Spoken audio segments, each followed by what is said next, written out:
মরুভূমি থেকে একদম সরাসরি চলে আসছি মারাকেশের একদম ভিতরে, এত ভিতরে যেখানে সাধারণত অত টুরিস্ট আসে না। এবং এইটা হবে আমাদের হোটেল আগামী 2 দিনের জন্য 109 ইউরো। বেশ সুন্দর এবং বেশ সুন্দর অ্যাটমসফিয়ার দেখা যাচ্ছে এবং খুবই হোমলি। হাজবেন্ড ওয়াইফ চালায় দুইজন মিলে। ওয়াইফের সাথে কথাও হইলো, হাজবেন্ড বাসায় নাই। রুম এইটা আমার, বাট উপরেও 2-3টা রুম আছে। তেমন আহামরি বড় হোটেলের রুম না, সম্ভবত টোটাল ক্যাপাসিটি 3 রুমের এবং এদিকে ড্রয়িং রুম। তো বেসিক্যালি একটা হোমকে রিনোভেট করে, বা ওদের ভাষায় রিয়াদকে রেনোভেট করে ওরা এরকম একটা হোটেল বা ছোট একটা বিএনবি বানিয়েছে।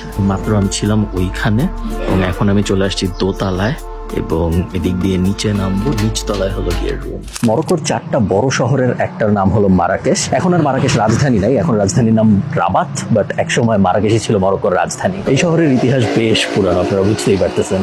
1062 সালে এস্টাবলিশড হওয়ার পরে প্রায় 800 বছর বিভিন্ন ইসলামিক রেজিম এই শহরকে শাসন করেছে এবং এই কারণে এই শহর বিভিন্ন বৈচিত্র্যময় কালচার পেয়েছে, যেটা অন্যান্য অনেক শহর পায় নাই। 1912 সালে ফ্রান্স এবং স্পেন মিলে মরক্কো দখল করে এবং এই কারণে মরক্কোর অধিকাংশ মানুষ ফ্রেঞ্চ ভাষাও জানে অ্যাজ ওয়েল অ্যাজ আরবি। বাহিয়া প্যালেসের প্রথম ইন্টারেস্টিং ব্যাপার, চারিদিকে খালি কমলা গাছ। এই পাশে, ওই পাশে, সব দিকে, পিছনেও অনেকখানি জুড়ে খালি কমলা গাছ এবং কমলা গাছ।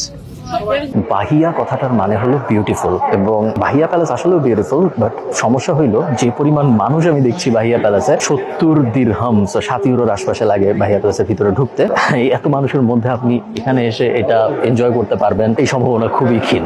ওকে, বাহিয়া প্যালেস বিষয়ক একটা ইন্টারেস্টিং ফ্যাক্ট, সম্রাট মুসাইটা বানানোর পরে ওনার ছেলেকে দিয়ে দেয় এবং ওনার ছেলে তারপর মারা যাওয়ার পরে পাশা নামে এক ভয়ঙ্কর যোদ্ধা ছিল, বেদুইন যোদ্ধা সম্ভবত, উনি এটা দখল করে ফেলে এবং উনি এটা দখল করে এইখানে গেস্টদের হোস্ট করতো। তো উনি বিভিন্ন দেশ থেকে যখন মানুষজন আসতো তখন উনি উনার এই প্যালেসে সবাইকে দাওয়াত দিত। এভাবে উনি ফ্রেঞ্চ কিছু মানুষকে দাওয়াত দেয় এবং ফ্রেঞ্চদের এটা এতই পছন্দ হয় উনারা পাশাকে সরায় এটা দখল করে ফেলে এবং তারপর ফ্রেঞ্চদের কাছে এটা অনেকদিন থাকে। ইভেনচুয়ালি যখন মরক্কো স্বাধীন হয় তারও কিছুদিন পরে এইটা ওদের কালচারাল মিনিস্ট্রিকে দিয়ে দেওয়া হয়। আমাকে যদি আপনি অনেস্টলি জিজ্ঞেস করেন, এত মানুষ এবং এরকম ওয়েদারের মধ্যে আমার মনে হয় না বাহিয়া প্যালেস অত ওয়ার্থ ইট, কারণ এমনও অনেক কিছু দেখার আছে, এটা আমি বলবো না, একটু কন্ট্রোভার্সিয়াল মনে হতে পারে যেহেতু অনেক হিস্টোরিক্যাল একটা প্লেস, বাট আমার মনে হয় না এটা দেখার মতো ওয়ার্থ ইট বা অনেক সুন্দর কিছু।